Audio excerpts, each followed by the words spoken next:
Alright, what's good everyone? Welcome back to another video. In this video I'm going to be doing a video editing test on the Oppo Find 5 and just seeing how it performs in video editing. That's something that I do a lot on my phones and it's very important to me. So with this new premium foldable phone, let's get into it.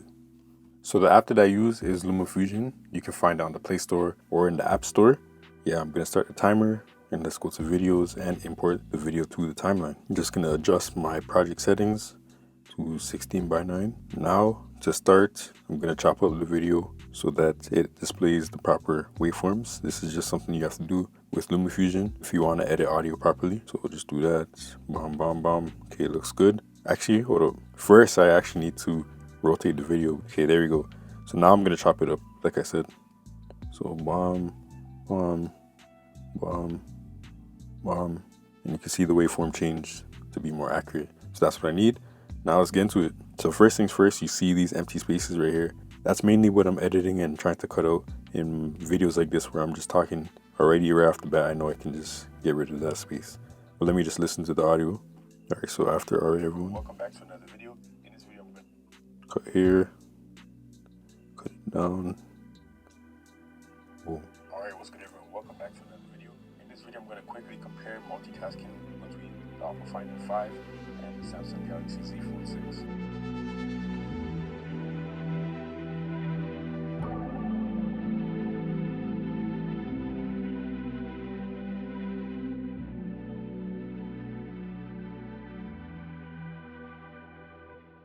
So one thing already, 4 minutes in, I really enjoy the big screen. I feel like it's a nice canvas to work with the device.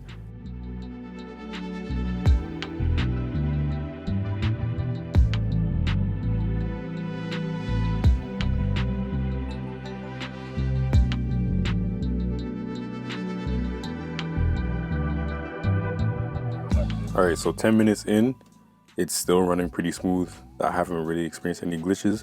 The only thing is like when you start the video after cutting, you will kind of see like a stutter, but it's not really a stutter, it's just LumaFusion doing its thing.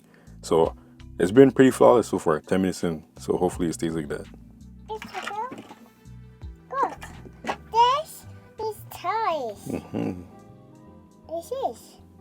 Did I say? Did I say? Did I say?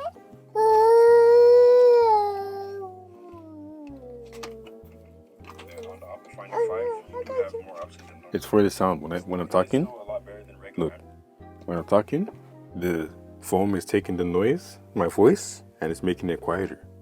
Does that make sense? So there's no echo like hello, but it's absorbing that sound. Hello. What's this? This is the thing to hold the phone. What's this? That's a light. What's this? This is a zip tie.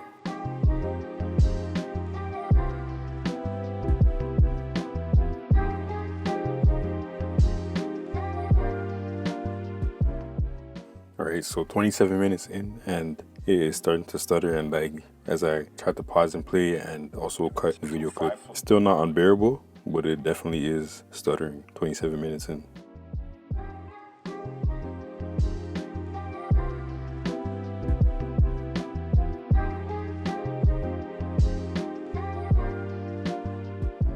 I also had my first crash at 31 minutes into the video editing process. Still okay, not the best, but usable.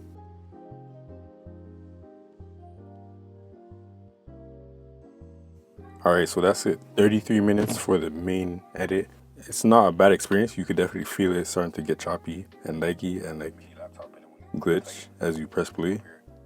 But these are things that are already played. So in LumaFusion, when you start to see bugs, if you just rewind to what you were trying to play before and it wasn't working and press play, it should work a little bit better. As you edit more in one project, it will kind of get more and more buggy. Depending on the device, it will handle it slightly differently. So I feel like the Oppo Find 5, it's definitely usable, but from what I've seen already, just 33 minutes in, there's no other projects. The more projects you create in LumaFusion, the worse it gets. In 33 minutes of video editing, the phone also only burned 9% of battery life. So I think that's actually really good, especially because this phone is so thin and very light and stuff like that. The fact that they're able to pack such a big battery in this device and have it be pretty efficient, 9% is not bad at all in 30 minutes of video editing, 4K video editing. So really good battery life for a device that is made for productivity, or at least I feel like it's made for productivity because of the bigger screen. It should be made for productivity. Yeah, you get the point. It's not too hot actually, so that's pretty good. But I feel like this device is definitely not the best for this kind of workflow. So, alright, so now we're going to do an export test between the Z Fold 6 and the Oppo Find N5 with the same project file that I was just editing in on the Oppo Find N5. So what I'm going to do is clear the RAM for both devices. Alright, so I'm in the same project. So we're going to do Ultra, which is 150 megabytes per second, 4K resolution. Settings are exactly the same. Ready, go. Alright. Wasn't perfect, but let's just see what happens.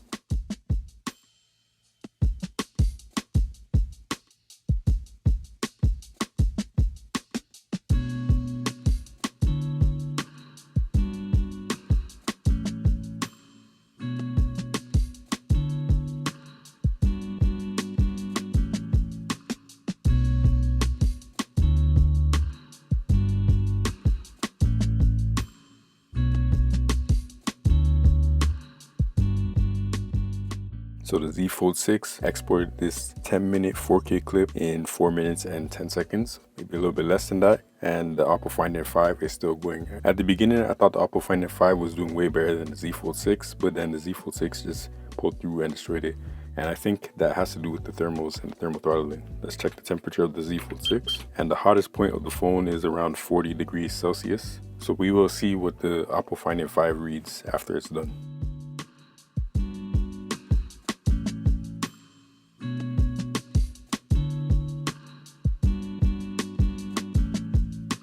So the Oppo Find N5 took around 7 minutes and 51 seconds. This is 3 minutes and 41 seconds longer than the Z Fold 6 to export the same 10-minute and 14-second 4K video. So this is, again, goes back to what I was saying about the thermals and the thinness of this device. But let's just check the temperature. It doesn't feel too hot to the touch, but let's see.